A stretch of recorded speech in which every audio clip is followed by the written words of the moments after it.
हरिओम प्रिय दर्शकों, यदि आपकी धनु राशि या धनु लग्न है तो इस वीडियो को बहुत ध्यान से देखिएगा, समझिएगा। इस वीडियो में हम समझने वाले हैं सूर्य राशि परिवर्तन प्रभाव को, और इस परिवर्तन से आपके जीवन में वो कौन कौन से क्षेत्र हैं, कौन कौन से काम हैं जहां पर आपको कामयाबी मिलेगी, किन विषयों में आपको सफलताएं मिलने वाली हैं, वो कौन से सपने हैं आपके जो कि पूरे होने वाले हैं। ये सभी कुछ हम डिटेल में जानेंगे और क्यों पूरे होंगे और क्या उपाय करने होंगे जिससे आपको कामयाबी मिले, आपको सफलताएं मिले। प्रिय दर्शकों, सूर्य का राशि परिवर्तन वर्ष में एक बार धनु राशि में होता है, परंतु जब धनु राशि में इनका परिवर्तन होता है तो ज्यादातर ये देखने को मिलता है कि इनका जो प्रभाव है वो बहुत अच्छा नहीं हुआ करता, जो कि ठीक होता है पर बहुत अच्छा नहीं। और इस बार जो परिवर्तन होने जा रहा है तो ये थोड़ा सा अलग है और बड़ा ही महत्वपूर्ण परिवर्तन है।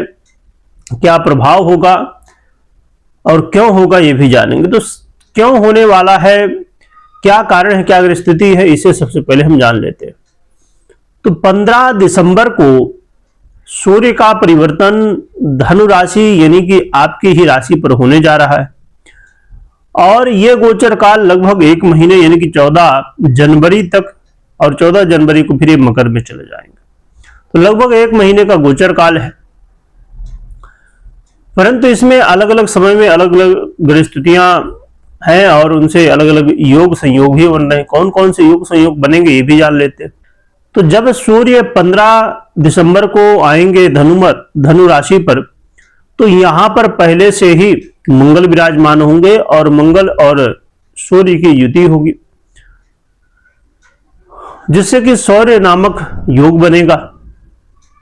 और शुक्र महाराज 20 दिसंबर को आ जाएंगे धनु पर, तो धनु पर आ जाएंगे और इनके सूर्य और शुक्र की युति और इससे वैभव योग। और बुध भी आ जाएंगे 29 दिसंबर को, जिससे कि बुधादित्य योग का निर्माण होगा। तो ये कुछ योग संयोग बनेंगे, बाकी दो ग्रही, त्रिग्रही और चतुर्ग्रही योग भी बनेंगे। यहां पर विचारणीय बात यह है और भी कि केतु और शनि से दृष्ट भी रहने वाले हैं सूर्य, तो इस बात का जरूर ध्यान रखिएगा। परंतु बहुत ही महत्वपूर्ण स्थिति ये बनने जा रही है कि देखिए, एक तो धनु राशि में गोचर करना सूर्य का, और फिर वो भी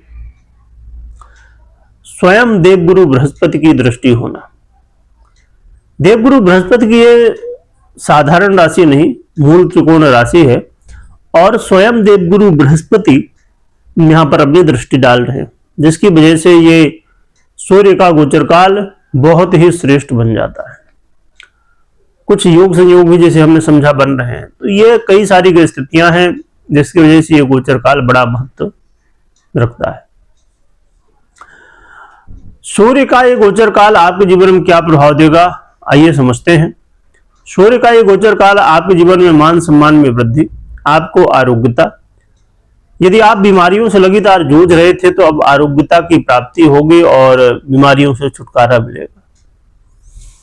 इसके अलावा आप अपने जीवन में ये भी देखेंगे कि नई नई चीजों को सीखने की आपकी इच्छाएं होंगी, सीखेंगे नई नई चीजें, उससे लाभ होगा। व्यापारियों के लिए धन लाभ कराने वाले सूर्य होंगे।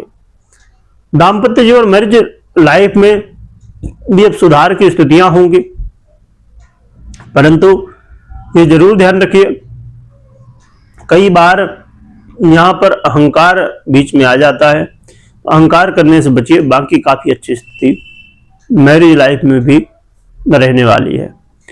इसके अलावा देखा जाए तो ये गोचर काल आपके जीवन में एक ऐसा समय जो कि आपके कर्मों का जो लेखा जोखा है अब वो बहुत अच्छे तरीके से होने वाला है, और जो आपने अच्छे कर्म किए हैं उनका फल अब मिलने वाला है।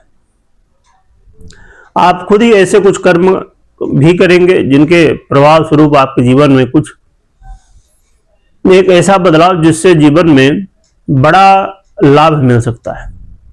तो सूर्य का ये गोचर काल आपके जीवन में बड़ा ही श्रेष्ठ है। और जिन लोगों के लिए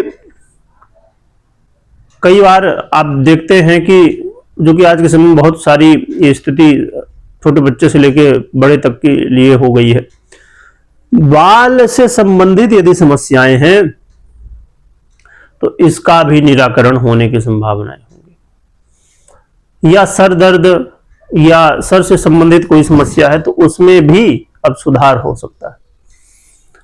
अब कहें कि भैया किसी के बाल पूरे झड़ गए हैं तो क्या इस सूर्य राशि परिवर्तन से उसके बाल आ जाएंगे, ऐसा नहीं है।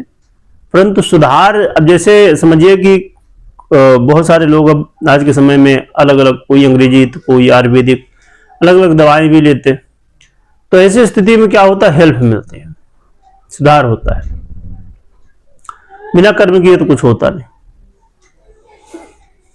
तो ये काफी अच्छा है और जीवन में कई तरह के लाभ देखने को मिलेंगे।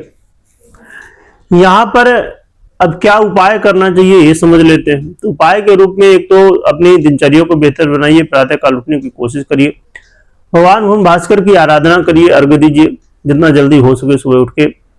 और अपने जीवन में एक टाइम टेबल बनाइए। टाइम टेबल बहुत महत्वपूर्ण होता है, तो उसको बनाइए और उसका पालन भी करिए। इसके अलावा आप ये भी ध्यान रखिए कि आपके लिए कोई भी हो सबका सम्मान करना है। खासकर आपसे जो बड़े हैं उनका आशीर्वाद लीजिए, माता पिता का आशीर्वाद लीजिए।